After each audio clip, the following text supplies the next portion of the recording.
muchos hermanos me preguntan la reconciliación cristiana con miembros de la familia que no se quieren reconciliar con nosotros. ¿Qué es lo que corresponde? Porque por un lado ellos dicen, mira, si yo ofrezco mi buena voluntad y trato de tender puentes, me encuentro con una pared, ¿no? Muchas veces, porque los odios, el desinterés, la indiferencia, los estados de ánimo, todos se mezclan de una manera poco feliz y no nos ponen en una situación ideal donde una persona pide perdón y el otro está dispuesto a aceptarla y en consecuencia fin de la historia. Y por otro lado, nos encontramos con otro problema adicional que es la profundidad de las heridas. Es decir, muchas veces perdonar es un proceso larguísimo. No es una decisión que tomo ahora. Cuando uno era niño y le pegaba a su hermanita, uno decía perdón y todo se acababa. Porque esto era una cosa menor, porque éramos pequeños, porque había un sustrato común de amor. Pero cuando las historias se complican, cuando hay heridas personales, resentimientos y todas estas cosas se mezclan, el perdón puede tomar un tiempo muy largo, puede tomar toda la vida. Y entonces, ese es algo que nosotros tenemos que comprender, que el perdón es un proceso que no siempre lleva a frutos visibles. Y explico esto a partir de la consulta que me hace este hermano, que me cuenta que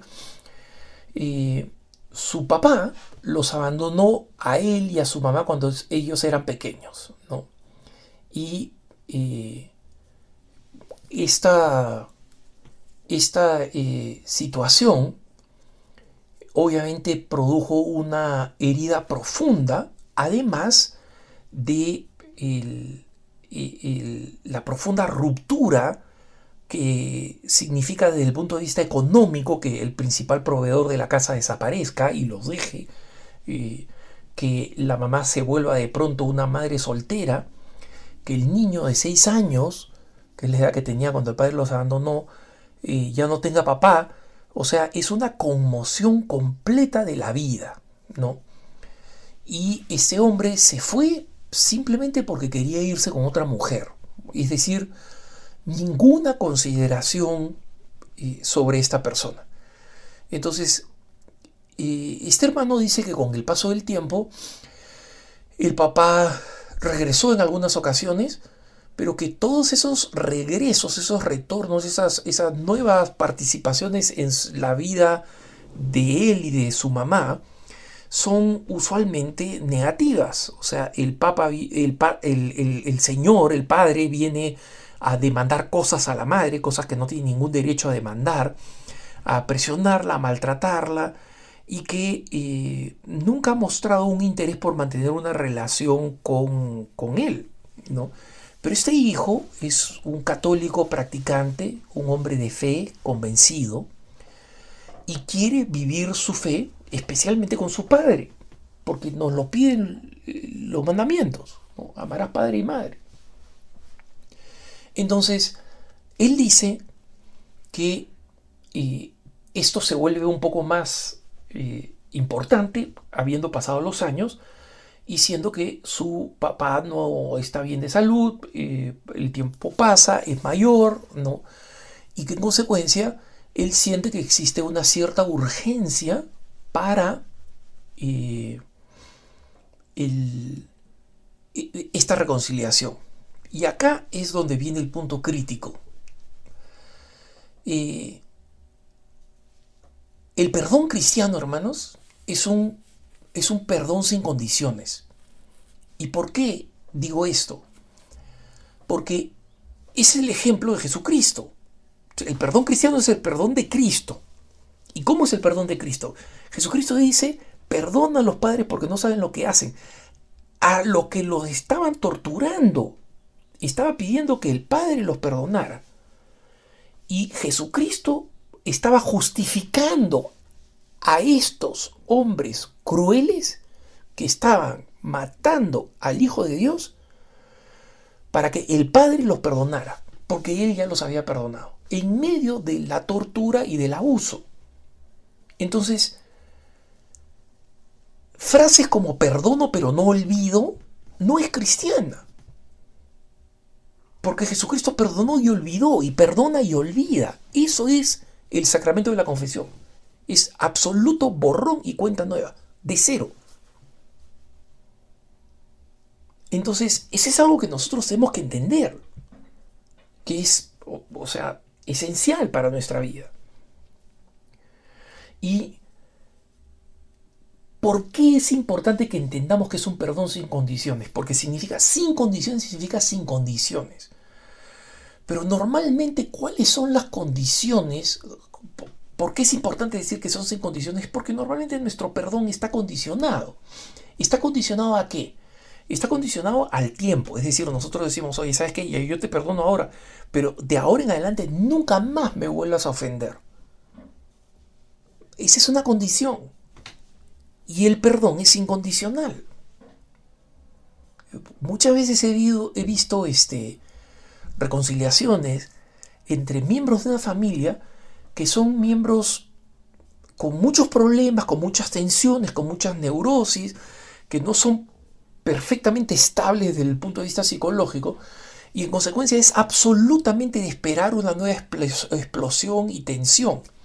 Entonces, pretender que mi perdón esté condicionado a que la otra persona nunca más me vuelva a ofender es completamente irreal, fantasioso. Eso solamente pasa en las telenovelas, no pasa en la vida real. Entonces, nuestro perdón tiene que ser un perdón que está dispuesto, como está dispuesto Jesucristo, a tener que volvernos a perdonar. Al que el perdón sea un acto continuo, no de una vez, de una sola vez, sino un acto continuo.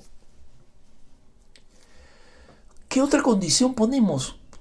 La condición que ponemos usualmente es que la persona nos corresponda.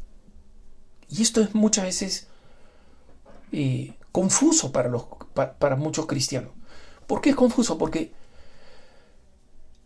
muchas veces creemos que el hecho de que la otra persona no corresponda a nuestro perdón, no nos trate como debería tratarnos esa persona.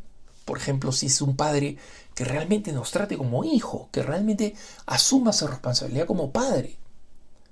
No lo sabemos, no lo podemos esperar. Y que esta persona no cambie no significa que nuestro perdón ha fracasado. Porque, hermano, tu responsabilidad, mi responsabilidad es la de perdonar. En algunas ocasiones, ese perdón lleva a una reconciliación hermosa entre las personas. Pero en muchas no. En muchas, perfectamente puede ser una semilla que permanece oculta y que solamente va a dar fruto el día del juicio, cuando el Señor reconozca que nosotros hicimos todo lo que está de nuestra parte para perdonar y nos diga: siervo bueno y fiel, entra en el gozo de tu Señor. Pero, hermanos, que el perdón necesariamente suscita la conversión de la otra persona, que finalmente se arrepiente del mal que ha hecho,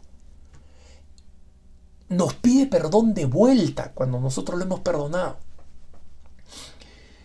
y todo comienza a ser idílico o por lo menos positivo, eso es Hollywood y sus películas.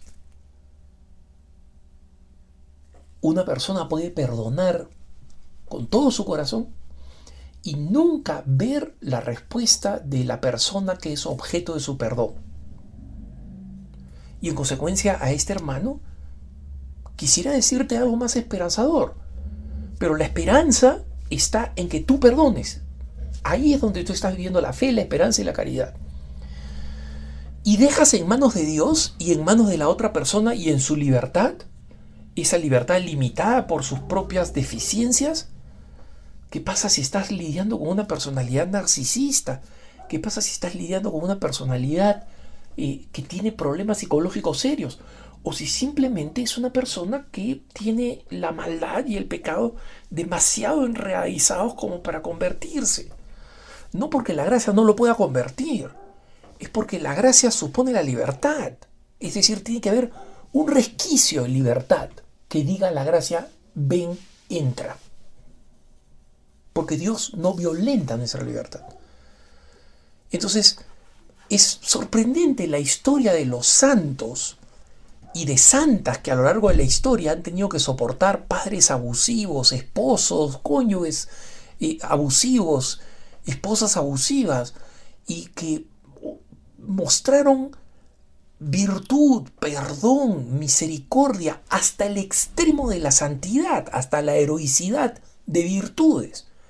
Y eso no cambió el corazón empedernido de las otras personas.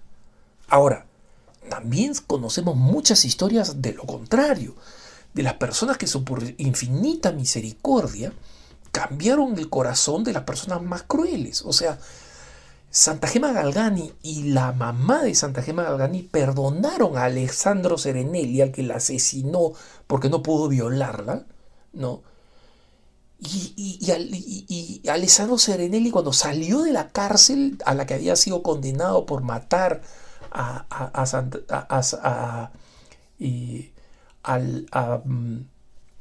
la santa, que ahora le pido perdón, me he olvidado porque no es Santa Gema Galgani, es otra santa italiana, ¿no? Y cuando finalmente se vio liberado, ¿no? de la cárcel, decidió entrar a un monasterio franciscano por el perdón que había recibido. Entonces sí, el perdón cambia a las personas, ¿no? Estaba hablando de Santa María Goretti, perdón, no de Santa Gema Galgani. Entonces, es importante que nosotros entendamos que al final queda en los designios inescrutables de Dios, por un lado, y por otro en la libertad de la persona.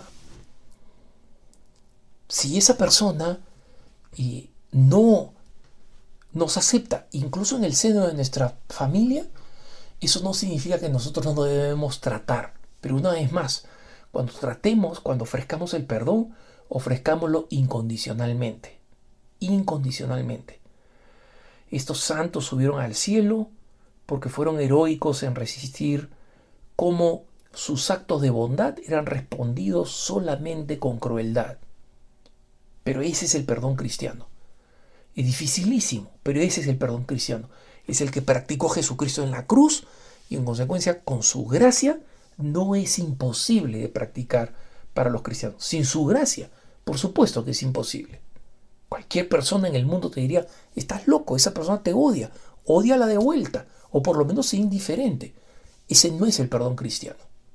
Amar a tus enemigos, incluso cuando tus enemigos están en tu propia casa. Que tengas un buen día.